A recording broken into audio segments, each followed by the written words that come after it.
నమస్తే. Welcome to talking point.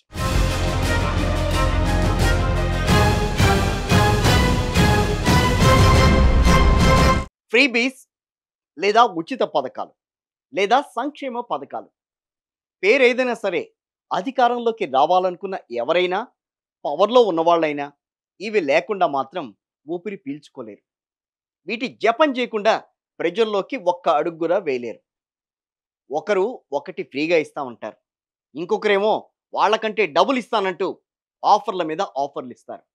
వాళ్ళేనా మేము తక్కువ తిన్నామా అంటూ మరిన్ని ఉచిత పథకాలతో మరింత బంపర్ ఆఫర్ ఇస్తారు. అసలు ఈ బంపర్ ఆఫర్లు, ఉచితాలు నిజంగా అవసరమా? ఎవరికివ్వాలి? ఎవరికి వద్దు అనే విచక్షణ కూడా ఇక్కడ ఉండదు. ఇప్పుడు ఇదే విషయంపై మాజీ ఉపరాష్ట్రపతి వెంకయ్య నాయుడు మాట్లాడిన మాటలు అందరినీ ఆలోచింపజేస్తున్నాయి. అసలు ఈ ఉచిత పథకాలు ప్రవేశపెట్టడం వెనుక కారణం ఏమై ఉంటుంది? ఇప్పుడిస్తున్న ఉచితాల్లో అనుచితాలు ఎన్ని? పార్టీలు చేయాల్సిందేంటి? చేస్తోందేంటి? ఇవాల్టి టాకింగ్ పాయింట్ టాపిక్ ఇదే.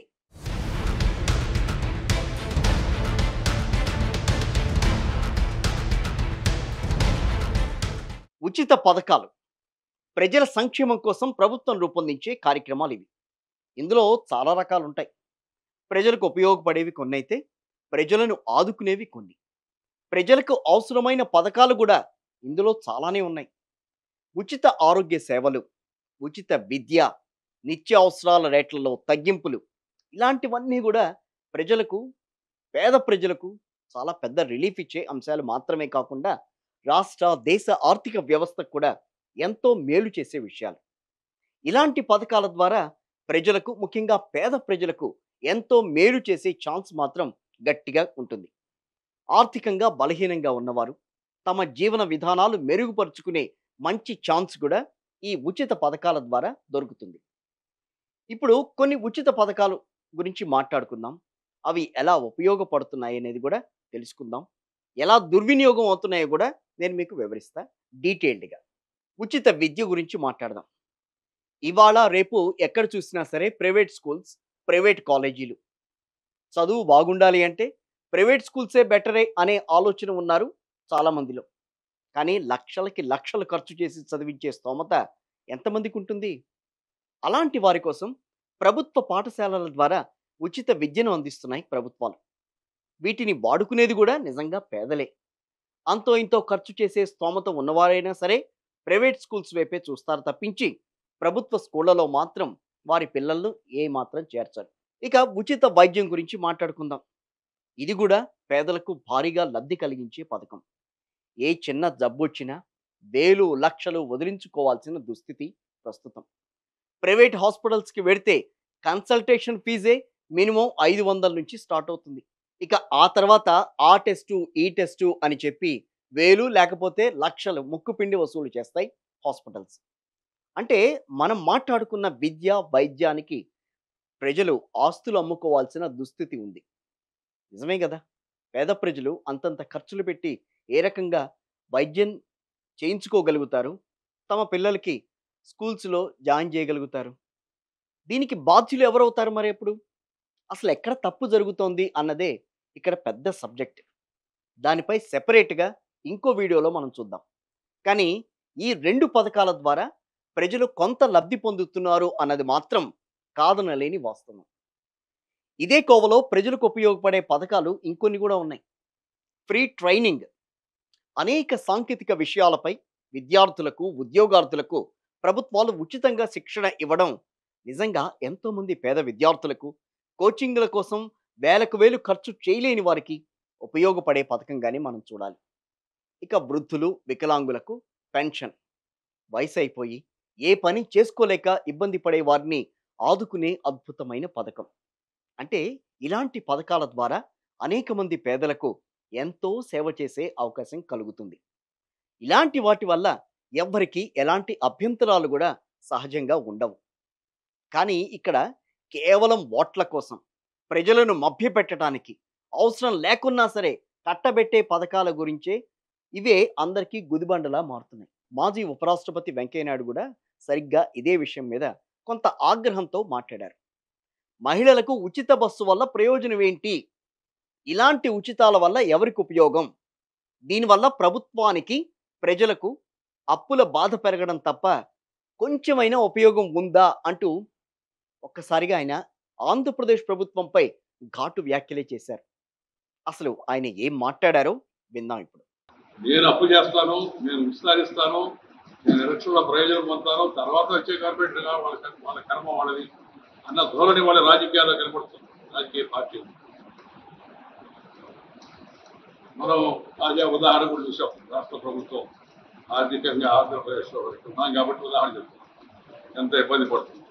ఆ మధ్య ఆయన రేవంత్ రెడ్డి గారు కూడా తెలంగాణలో నేను 1వ తారీఖు జీతాలు ఇవ్వలేను, దయచేసి మీరు ఏమనుకోవద్దు, కోఆపరేట్ చేయండి, రాష్ట్రం ఇబ్బందుల్లో ఉంది అని కూడా బహిరంగంగా చెప్పాడు.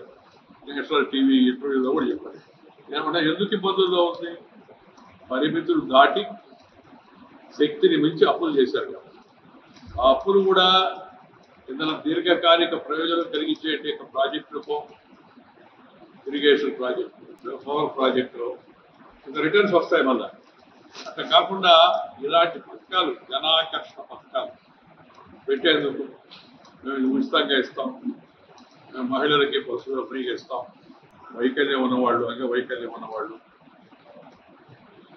పూర్తిగా అనాథలు ఉన్నవాళ్ళు, అలాంటి వాళ్ళకి ఏదైనా ప్రభుత్వం ఉచితంగా ఇచ్చిందంటే మనం అర్థం చేసుకుంటాం.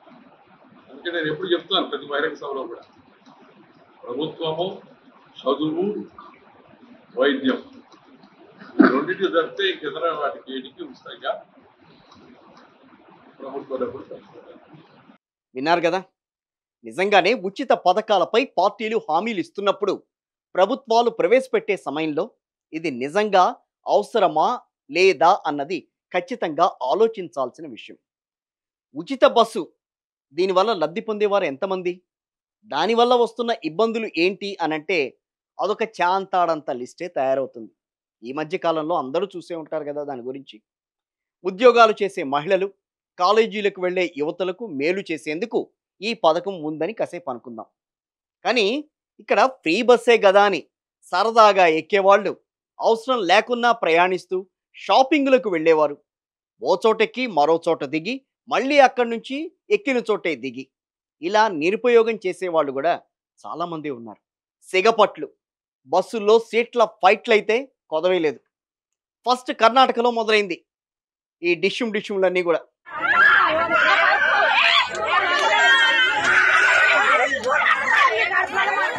ఆ తర్వాత తెలంగాణలో ప్రవేశించాయి.